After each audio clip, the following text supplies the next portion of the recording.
Hi, so it's peach season here in Texas, well, all across America really because it's summertime, and I'm making peach hand pies to take to the farmer's market.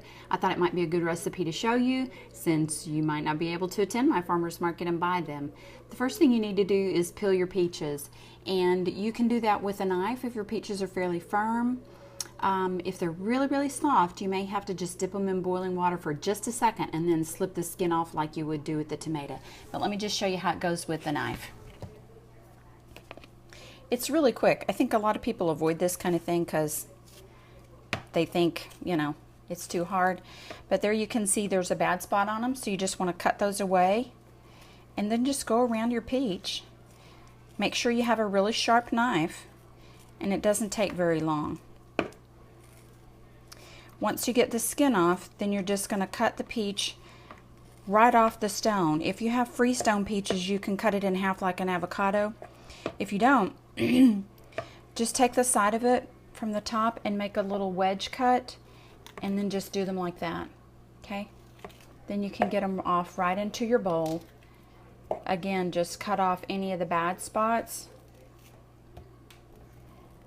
And just keep going like that till you have all your peaches. To make the hand pies, you need to cook the filling beforehand. A lot of recipes don't say to cook filling beforehand when you're doing hand pies, but I just find that it doesn't work very well. The filling cooks down too much, and you can't get enough in there to make a nice pie.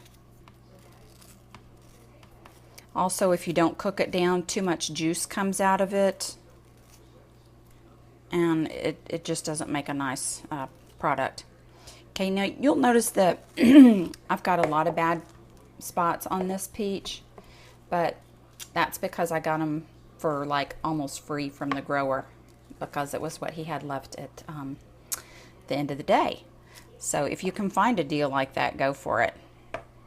Okay, once you get all your peaches peeled and in your bowl, you can cut them up to size, or you can leave them in the wedges just like this.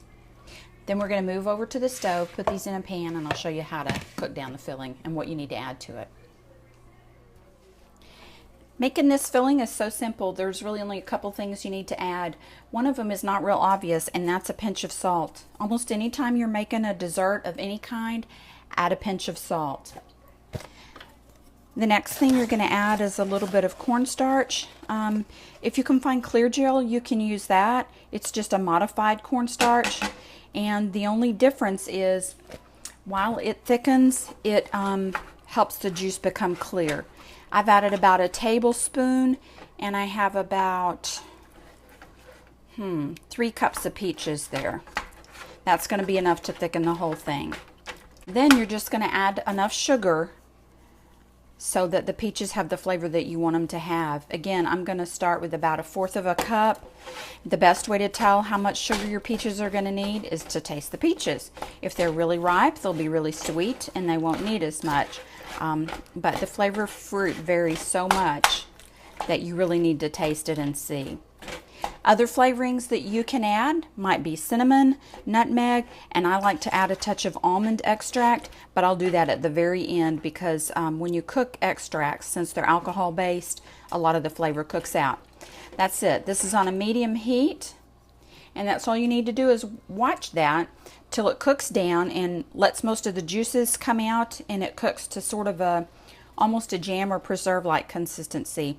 You can take a potato masher and just mash them up. Again, just make them the consistency that you want to be. I want these to have a few chunks and some liquid. So I'm just going to let that go.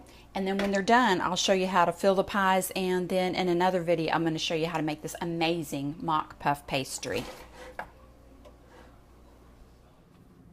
Okay, this is the filling about halfway through it. You can see that it's cooked down. I've mashed it with the potato masher, but there's still a lot of liquid in it. Okay, this is what we're really looking for.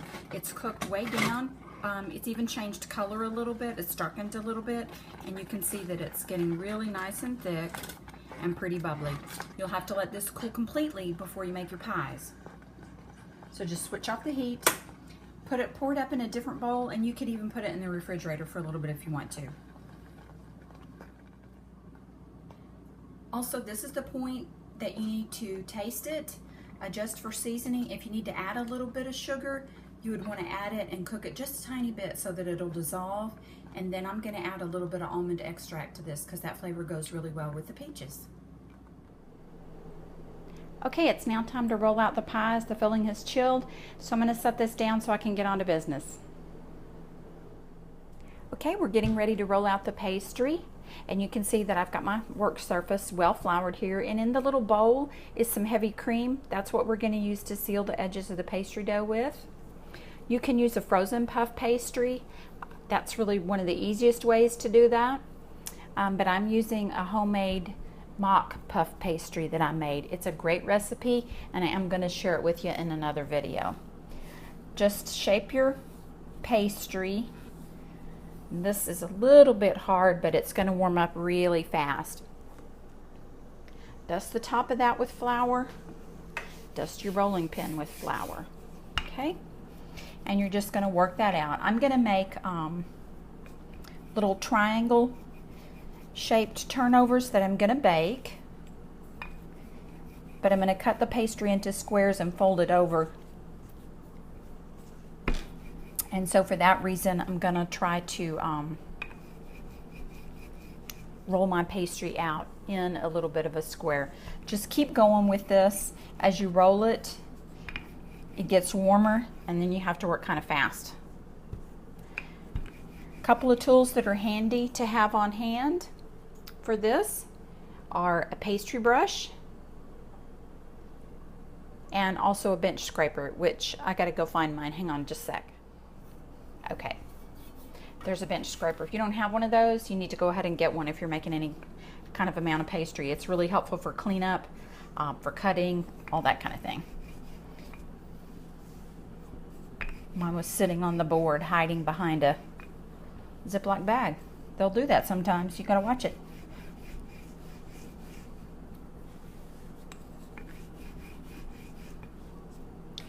Got the recipe for this puff pastry from a friend of mine who got it from her mother-in-law.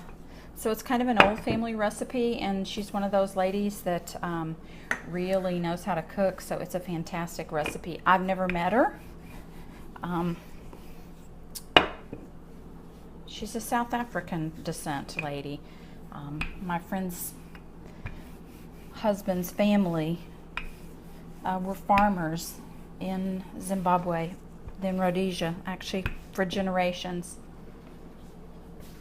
So she's a farmer's wife. It's a farmer's wife recipe, so you know it's a good recipe. Okay, you don't want this pastry to be too thick or too thin. It really should be probably somewhere about 1/4 of an inch, I think, is what that is. Might can go a little bit thinner than that. Okay, I'm going to cut this into squares, and I'm just going to use the width of this for my measuring thing. And I'm just going to show you one. Okay, you can see this makes a nice big square. I would normally get about 4 out of here. Okay.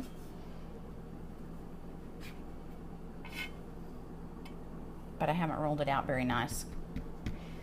It's already starting to warm up a little bit, the pastry is. So it's getting really, really soft. All you need to do is just take your pastry brush and just paint the cream onto 2 edges of that. And that's just so that you can get the filling to hold together. I mean, so that you can get the pastry to hold together once you fill it. Okay? This is our peach filling that we made earlier. I'm just going to take a nice, generous scoop of that. That's about 2 tablespoons, and I'm going to see if I can add a little bit more. The more the better for these, but if you get too much, it's going to be a disaster because it'll all fall out. Now, just using your bench scraper, just gently lift that up.